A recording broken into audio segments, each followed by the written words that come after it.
Ang programang ito ay rated SPG. Striktong patnubay at gabay ng magulang ang kailangan. Maaaring may masiselang tema, lengguwahe, karahasan, sexual, horror o droga na hindi angkop sa... Giselle, I'm the daughter of Pepe Panyag. Kaibigan mo daw siya? I don't think we met. What's your name? Narito na nga ang ating mga karagdagan na abangan sa abot kamay na pangarap. Hinabol nga dito ni Giselle itong si Justin at tinanong kung kaibigan ba daw siya dito ng kanyang ama na si Don Pepe. At hindi naman sumasagot itong si Justin nang ito'y tanungin dito nga ni Giselle. At dito na sinabi ni Giselle na hindi naman daw siya ang anak sa labas ng kanyang ama at naghahabol ng mana.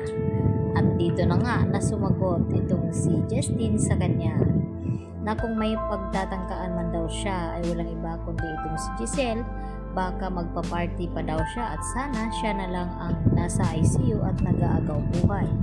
At hindi nga napigilan ni Giselle na kalad ka rin itong si Justin palabas ng kanyang ospital dahil bastos daw ito at walang modo.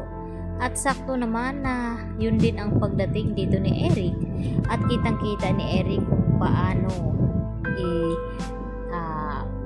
takwil ni Giselle itong kanyang anak at napasubsub naman talaga dito nga sa sahig. At sinabi diretsahan ni Eric kay Giselle na huwag daw saktan ng kanyang anak. At nagulat nga itong si Giselle sa sinabi ng kanyang dating kasintahan na siya nga ang ama dito ni Justin.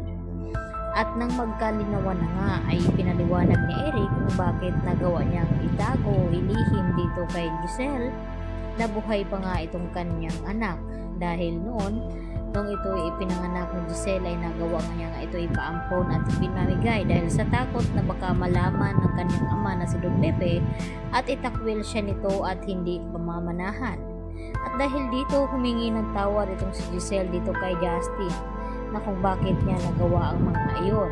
At dito naman din na sinumpatan ni Justin itong si Giselle na kung bakit nagawa daw siyang ipaampon at ipinamigay at hindi na binalikan. At nagpaliwanag itong si Giselle na binilikan niya nga itong kanyang anak at ang sabi sa kumuha sa kanya na wala na nga daw ito. At dito naman na umiyak ng husto itong si Giselle sa harap mismo ni Justin. At sakto na dumating naman itong si RJ at narinig lahat-lahat ang mga sinasabi dito ni Justin tungkol sa kanyang ina na si Giselle. At dito na hindi napigilan ni RJ na sabihin dito kay Justin na sana na mapatawad itong kanyang ina dahil hindi nga kagustuhan ni Giselle noon na ipaampon ito at ipamigay. Dahil nadala lamang itong si Giselle sa takot na baka itakwil siya ng kanilang ama na si Don Pepe dahil sa laki nga ng paghihigpit at pagmamahal dito ni Don Pepe sa kanyang mga anak, kaya nagawang higpitan ng mabuti. At dito na nga na ito pala si Don Pepe ang nagtago ng sekreto noon at yun na ang ipinaliwanag sa panaginip ni Giselle na malapit na nga daw niyang makakasama ang kanyang anak. At ito na nga mismo dumating na ang araw dahil pinatunayan nga ni Eric kay Giselle na buhay nga ang kanilang anak at ano nga bakay kung bakit bumalik ito dito nga sa kanya ngayon at nagpakilala bilang anak.